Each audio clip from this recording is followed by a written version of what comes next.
आप वेदों में ये सिद्ध बताइए, वेदों में कहाँ पे लिखा हुआ है, किस श्लोक में, किस मंत्र में लिखा हुआ है कि कबीर भगवान है? जी, वेदों में सिर्फ एक श्लोक नहीं, बहुत से ही श्लोक हैं जिसमें स्पष्ट किया हुआ कि वो कबीर परमात्मा है, उसका नाम कबीर है, वो अपने साधकों के लिए इस धरती पे आता है।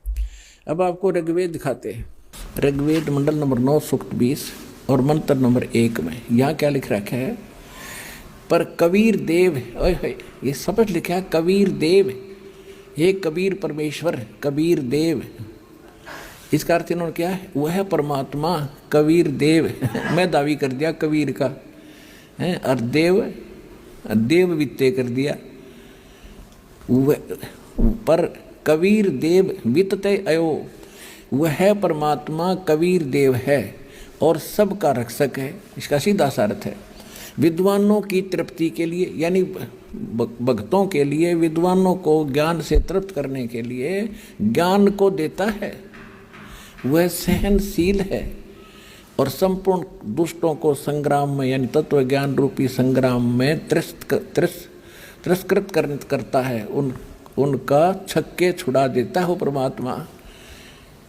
और वो कौन है? वो कबीर देव है और ज्ञान देता है उन विद्वानों को आकर के। संत रामपाल जी महाराज क्या प्रमाण दिखाते हैं, देखिए। वो परमात्मा नर आकार है, मनुष्य सदृश है, वो सह शरीर है, उसका नाम कबीर है। और ऊपर सतलोक में रहता है, वहां भी मनुष्य सदृश है, राजा के समान मुकुट धारण करता है वो परमात्मा। अभी सभी पवित्र धर्मों के पवित्र सदग्रंथों से प्रमाणित किया जाएगा। ये देखिएगा यजुर्वेद, प्रकाशक हैं सार्वदेशिक आर्य प्रतिनिधि सभा 2/5 महर्षि दानंद भवन, रामलीला मैदान, नई दिल्ली से। ये यहाँ से छपा है। मुद्रक है Prince offset printers 1510 Pataudi house Daryaganj, नई दिल्ली से। इस 5वें अध्याय का 32वां श्लोक आपको दिखाते हैं। ये है 5वां अध्याय, 5वां, और ये यजुर्वेद, ये 32वां अध्याय श्लोक है, मंत्र है। यहाँ लिख रखा उसी गसी कबीर अंगारी असी। अब हम इसको कबीर बोलते हैं, बै कबीर, ये वह है, हम वह बोला करें। जैसे किसी का नाम वेद प्रकाश होता, हम कहेंगे आ वेद प्रकाश आजा। जैसे कोई धर्मवीर है तो धर्मवीर बोला करें हम, ये हमारा अपना लोकल लैंग्वेज है। तो हम इसको कबीर को कबीर बोलते हैं। अंगारी माने पापों का शत्रु, बमभारी माने बंधनों का शत्रु, इन्हीं का। फिर है सवर ज्योति रित धामा असी। ये देखो, हे जगदीश्वर जिस कारण आप कांतिमान है। अंगारी माने छोटे चलन के जीवों, छोटे चलन वाले जीवों के शत्रु नहीं। ये तो बकवाद कर रखी, अनुवाद ठीक नहीं किया। अंग अरि माने शत्रु, अरि इसको संधि छेद करें, अंग अरि। अग माने अंग माने पाप होता है, पाप का शत्रु।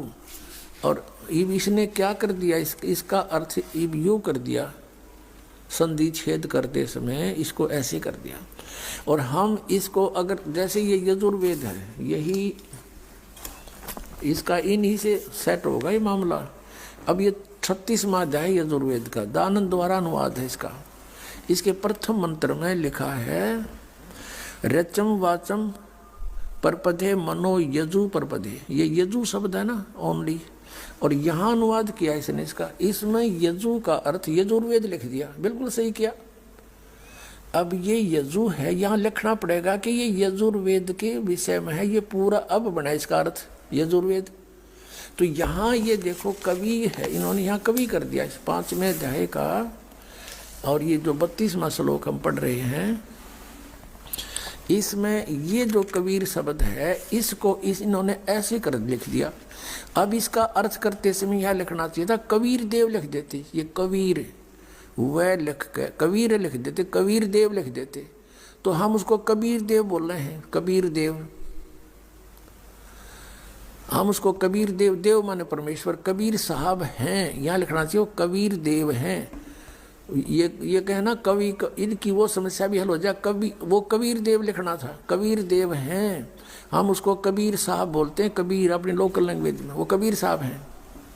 बम भारी माने बंधनों के, अरी माने शत्रु, ये तारा दिए जिसकी बकवास है विस्तार तेरा। अरी माने शत्रु, बंधनों के शत्रु, बस ये छोड़ दो। यानी बंधन के शत्रु, अरी माने शत्रु, बम्ब माने बंधन, बंधनों के शत्रु बंदी छोड़ हैं कौन? वो कबीर हैं, कबीर देव हैं। और अंगारी माने पाप नाशक, ये गलत अनुवाद किया इसने। और फिर कौन है वो? रित धामासी, रित धामा, सतधाम युक्त, सतलोक युक्त। हम सतधाम कहें, उन्हें सतधाम, सतलोक कह देते हैं। लोक कहो धाम कहो एक ही बात है। सतलोक युक्त यानी रित धामा, यानी वो सतलोक वाले हैं, सतलोक में रहते हैं। और सवर ज्योति, स्वयं प्रकाशित, सवर ज्योति इन अड़ंगा कर रखा है, अंतरिक्ष को प्रकाश करने वाले। सवर ज्योति का अर्थ है स्वयं प्रकाशित, तेजो में शरीर युक्त परमात्मा है। यह है ऋग्वेद मंडल नंबर 9 सूक्त 82 का। ऋग्वेद मंडल नंबर 9 और सूक्त 82। और यहां देखें, ये है 82वां, 81वां समाप्त हुआ, ये 82वां शुरू हो जाता है। इसका प्रथम मंत्र, इसमें लिखा है कि जो सर्वोत्पादक प्रभु, सबकी उत्पत्ति करने वाला परमेश्वर, प्रकाश रूप है। इसका अर्थ है वो तेजोमय स्वरूप साकार है, सद्गुणों की वृष्टि करने वाला, पापों का हरण करने वाला, पाप नाश करने वाला, पाप क्षमा करने वाला है। वह राजेव, राजा के समान, राजेव, इसका अर्थ है राजा के समान आगे लिखा है। ये देखना, ये 269 पृष्ठ पे पढ़ रहे हैं। कोई भ्रमत कर देगा कि दूसरा पृष्ठ दिखा दिया होगा। ये 270 दिखाऊंगा। ये देखो 270, यहां लिखा है 82 का, पहला पढ़ रहे हैं 82 का, 9 के 82 का। राजा के समान दर्शनीय है, वो देखने जोगा है, विजिबल है, वो साकार है, राजा की तरह तो मनुष्य जैसा ही हुआ। और वह है पृथ्वी आदि लोक लोकांतरों के चारों ओर शब्दमान हो रहा है।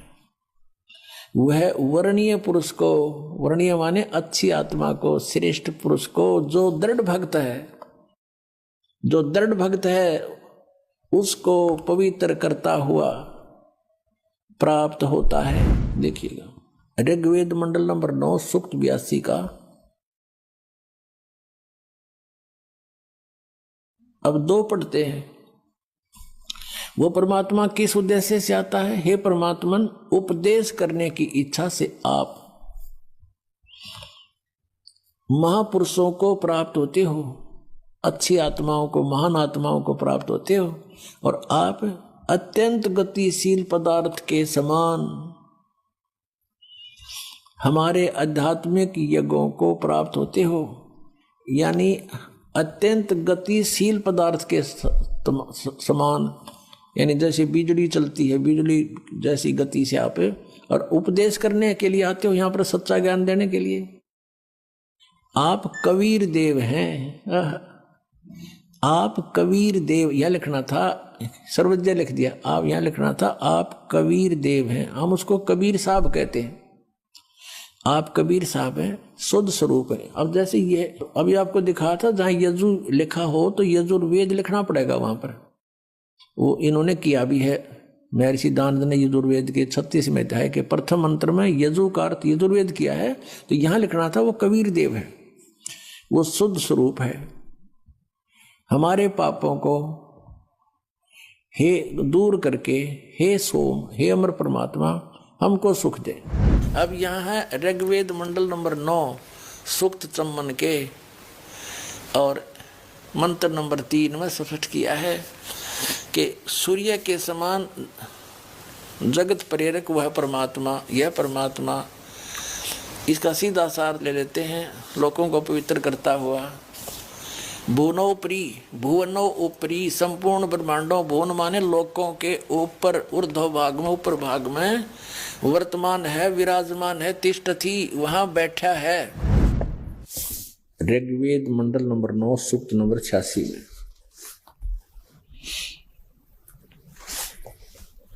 और 26 मंत्र ये क्या बताता है कि यज्ञ करने वाले यजमानों के लिए परमात्मा, यज्ञ माने धार्मिक अनुष्ठान, शास्त्र अनुकूल करने वाले यजमान माने भक्तों के लिए परमात्मा, सब रास्तों को सुगम करता हुआ उनके विघ्नों का मर्दन करता है, उनके संकटों का नाश कर देता है और उनको पवित्र करता हुआ और अपने रूप को, यानी साकार है ना भगवान, इनके शब्दों में अपने रूप को सरल करता हुआ वह कांति में परमात्मा सर्वज्ञ लिखा। कवि, हम इसको कबीर देव, वो कबीर देव विद्युत के समान यानी बिजली की तरह क्रीड़ा करता हुआ वर्णीय पुरुषों को, श्रेष्ठ आत्माओं को, अच्छी आत्माओं को प्राप्त होता है, मिलता है। कहाँ रहता है वो? 27 में लिखा है, गणना नहीं यहीं से पढ़े, जो परमात्मा ध्रुवलोक के, ये प्रकाश पुंज परमात्मा यानी तेज पुंज का भगवान है वो, तेज पुंज कहो चाहे प्रकाश पुंज कहो, जो परमात्मा ध्रुवलोक के तीसरे पृष्ठ पर विराजमान है, जो वहां रहता है तीसरे पृष्ठ पर, वहां से चलकर आकर मिलता है, प्रकाश रूप है। पुण्यात्मा